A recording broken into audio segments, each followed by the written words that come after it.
సిలువలో కూడా అంత వేదన పొందాడు. ఇంకోటి ఏంటంటే, ఎవరైనా తప్పు చేస్తున్నప్పుడు శిక్ష అనేది ఎప్పుడేస్తారండి? పగలే వేస్తారు. ఎలాంటి వరకైనా శిక్ష పగలే వేస్తారు. కానీ దేవాతి దేవునికి ఎప్పుడేసారంటే రాత్రి కాలంలో శిక్ష వేశారు. పిలాతు గారి దగ్గర తీసుకువచ్చి ఆయనకి నేరం అక్కడ విధించారనమాట. అప్పుడు కూడా ఆయన మౌనంగానే ఉన్నాడు, శిక్షను భరించాడు. ఆయనని తీసుకువెళ్ళడానికి ఎలాగంటే, ఎవరు తీసుకెళ్లారంటే అక్కడ పరిచర్యలు, శాస్త్రులు తీసుకెళ్లారు.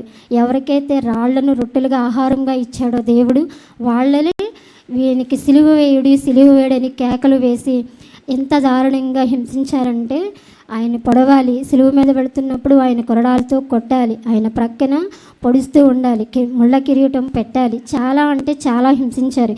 కానీ ఆయన ఏం చెప్తున్నారంటే, తండ్రి వీరేమి చేయుచున్నారో వీరు ఎరుగరు. అంటే ఆయన ఏం చేస్తున్నారో వాళ్ళకి తెలీదా? తెలుసు, అన్నీ తెలుసు. కానీ తండ్రిని అడుగుతున్నాడు, తండ్రి వీరు ఏం చేస్తున్నారో వీరు ఎరుగరు గనుక వీరిని క్షమించుము అని చెప్తున్నాడు తండ్రి. అలాగే మత్తయి 1 తిమోతికి రాసిన పత్రిక 1వ అధ్యాయం 12వ వచనం 13వ వచనం కలిసి ఉంటుంది, ఒకసారి చదవండి.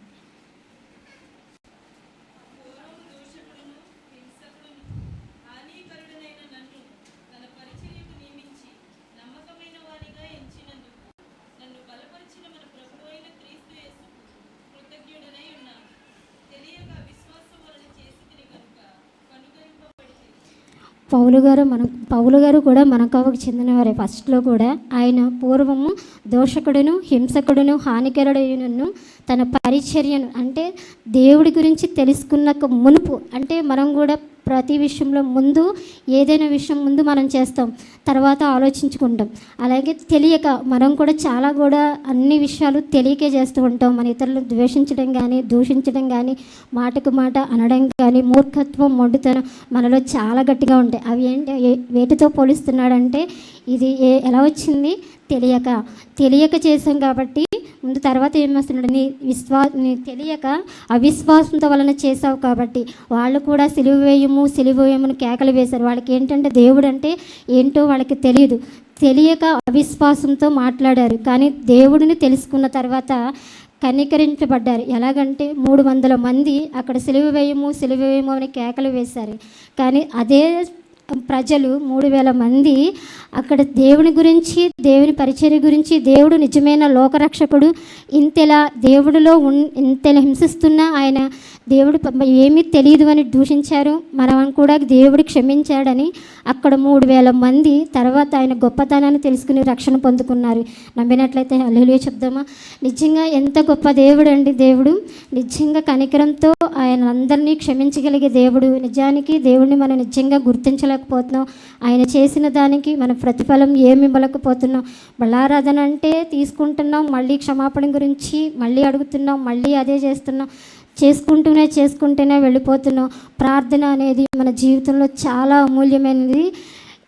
దైవజనులు ఇందాక చెప్పారు కదా, చాలా ధనవంతులు, వాళ్ళకి ఇద్దరూ కూడా చాలా తల్లిదండ్రులు చాలా బలంగా ప్రార్థన చేస్తారు. కానీ వాళ్ళ ఒక్క కొడుకుకి వాళ్ళు ఏం చెప్పుకోలేకపోతున్నారు. ప్రార్థన చేయమ్మా అంటే చేయలేని పరిస్థితి. నేను ప్రార్థన చేయలేను, ఎందుకు అంటే మీకు టైం ఉంది, నాకైతే టైం లేదు. దేవుడు ప్రార్థన చేయడానికి టైం లేదు, దేవుడి సన్నిధికి రావడానికి టైం లేదు. ఆశీర్వాదాలు ఎలా వస్తాయండి? ఆశీర్వాదాలు రావు. చాలాసార్లు కుమారుణ్ణి బతిమలాడారు, నాన్న ప్రార్థన చేయి సన్నిధికి రా అంటే, మీకు మీలాంటి వాళ్ళకి టైం ఉంటుంది, నాకు టైం లేదు. చాలాసార్లు కన్నీటితో ప్రార్థన చేశారు తల్లిదండ్రులు, అడిగారు. ఆ రోజు రాత్రి ప్రార్థన చేశారు తల్లిదండ్రులు. బిడ్డ పడుకున్నాడు, ఆయనకే ఒక దర్శనం, ఒక కళ, చనిపోయాడు, కలకంటున్నాడు చనిపోయినట్టు. అక్కడ పైకి వెళుతున్నప్పుడు పరలోకమే కనిపించింది. అందరూ లైన్లో ఉన్నారు, పరలోకం దారే నేను కూడా కదా, నేను కూడా పరలోకానికే వెళ్తాను అని. అందరూ వెళ్ళిపోయారు. తన టైం వచ్చింది, లోపలికి పిలుస్తారేమోనని వెయిట్ చేస్తున్నాడు. కానీ తన టైం వచ్చేటప్పటికి దేవదూతలు, నీకు ఇక్కడ వెళ్ళడానికి చోటు లేదు, నీ పేరు చెప్పు అనగానే నా పేరు పలానా అని చెప్తున్నాడు. కానీ నీ పేరు అయితే ఎక్కడ లేదండి, జీవగ్రంథంలో లేదు.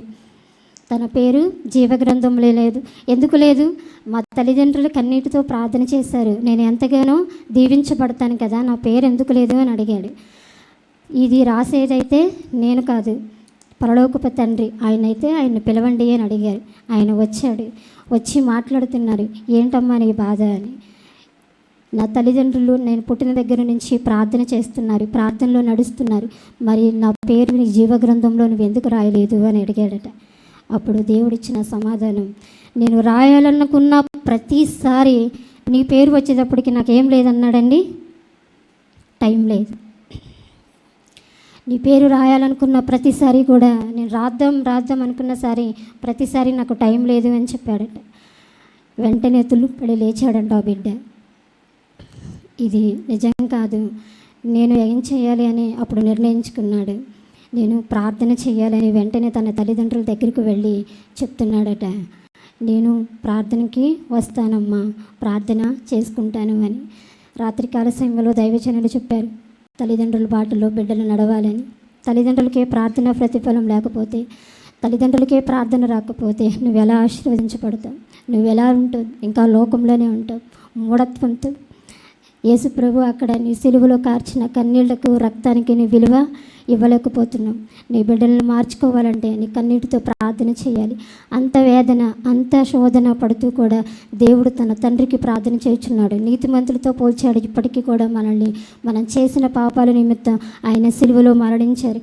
ఎవరైనా మరణిస్తే ఏడుస్తారు కదా, బాధపడతాడు. కానీ శుభ శుక్రవారం ఆయన చనిపోయినప్పుడు శుభ శుక్రవారంగా ఎందుకు పోల్చాడు అంటే, మన పాపాల నిమిత్తం ఆయన సిలువలో ఉన్నాడు కాబట్టి, మళ్ళీ బ్రతికాడు కాబట్టి మన కోసం ఇది శుభ శుక్రవారంగా పోల్చాం. ఇది దేవుడు నాకు ఇచ్చిన జ్ఞానంతో నేను చెప్తున్నానండి. అలాగే క్షమాపణ అనే దాని గురించి కూడా మనం మాట్లాడుకుందాం. ఇతరులను క్షమించడం.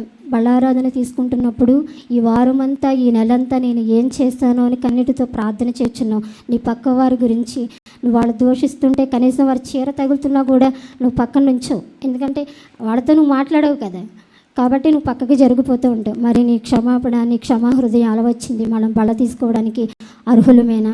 అనర్హులం కదా. దేవుడు అంత సిలువలో పడి అంత వేదన పడుతున్నప్పుడు నీకు క్షమాపణ అనేది ఆయనే చెప్పారు కదా. గాంధీ గారిని చంపడానికి జైల్లో పెట్టినప్పుడు ఒక వ్యక్తి వచ్చారండి. ఆ వ్యక్తి వచ్చినప్పుడు ఆయన ఏం చెప్తున్నారంటే, నన్ను ఇంత బాధ పెట్టినా నువ్వు ఏం చెయ్యొద్దు, చంపొద్దు అని చెప్తున్నారు. ఆ గుణం గాంధీ గారికి ఎక్కడి నుంచి వచ్చిందో తెలుసా? ప్రభు అయిన యేసుక్రీస్తు గారి నుంచే వచ్చింది. క్షమాపణ అనేది అన్యజాతులలో కూడా ఎక్కడా లేదండి. అది ప్రభు అయిన యేసుక్రీస్తు గారే ఇచ్చారు క్షమాపణ అనేది. మరి నీ తోటి వారిని, పొరుగు వారిని క్షమించగలిగితేనే కదా నువ్వు బళ్ళ తీసుకోవడానికి కూడా అర్హులు. తండ్రి వీరేమి చేయుచున్నారో వీరు ఎరుగరు కనుక వీరిని క్షమించుమని చెప్తున్నాడు. మరి నువ్వు పక్కవారిని, పొరుగు వారిని ప్రేమిస్తున్నావా? నువ్వు ప్రార్థన చేయగలుగుతున్నావా? ప్రార్థన అంటే నువ్వు ఆశీర్వదించబడతావు, నీ కుటుంబాన్ని ఆశీర్వదించబడుకుంటావు.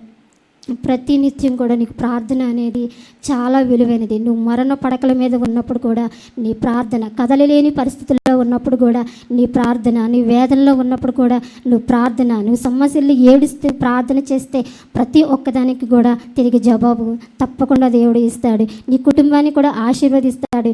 నీ భర్తలు రాలి పక్షంలో ప్రార్థన చేయి, ఒంటరిగా ప్రార్థన చేస్తే ప్రార్థనిస్తాడు. సిలువలో ఆయన పలికిన మాట అంత వేదనలో కూడా ఆయన గురించి ఆయన ఏమీ ఆలోచించలేదండి. మనకి ఎవరైనా చిన్నపిల్లలం కానీ పుట్టినప్పుడు వాడి చిన్న పిల్ల మాటలు చాలా ముద్దుగా ఉంటాయి మనకి. అవి ఇప్పుడైతే రికార్డ్ చేసుకుంటున్నారు. అలాగే చనిపోతున్నప్పుడు మన రిలేటివ్స్ ఎవరైనా దగ్గరలో ఉన్నవాడు చనిపోయినప్పుడు వాళ్ళ మాటలు కూడా ప్రాముఖ్యంగా వింటూ ఉంటాం. వాళ్ళు ఈరోజు చనిపోయారు కదా, నిన్న నాతో మాట్లాడారు అని. మొదటి మాట, ఆఖరి మాట మన జీవితంలో చాలా అమూల్యమైన మాటలు. అలాగే ప్రభువైన యేసుక్రీస్తు గారు తన బ్రతికున్నంత కాలం కూడా చాలా మాటలు మాట్లాడారు. అలాగే మన పాపాల నిమిత్తం కూడా ఆఖరిలో కూడా మన గురించే మాట్లాడారు. అంటే మొదటి మాటలు, చివరి మాటలు మన జీవితంలో చాలా అధికమైన మాటలు కాబట్టి ప్రతి ఒక్కరూ కూడా గుర్తుపెట్టుకోండి. అలాగే నీ తోటి వారిని కూడా క్షమించండి. ఇలాగే ప్రభు అయిన యేసుక్రీస్తు సిలువ అంటే దానికి అర్థం ఏంటి అంటే, దేవునిచే మనం క్షమించబడాలి, మనం ఇతరులను క్షమించగలగాలి. ఈ చిన్ని వాక్యం దేవుడు దీవించి ఆశీర్వదించునుగాక.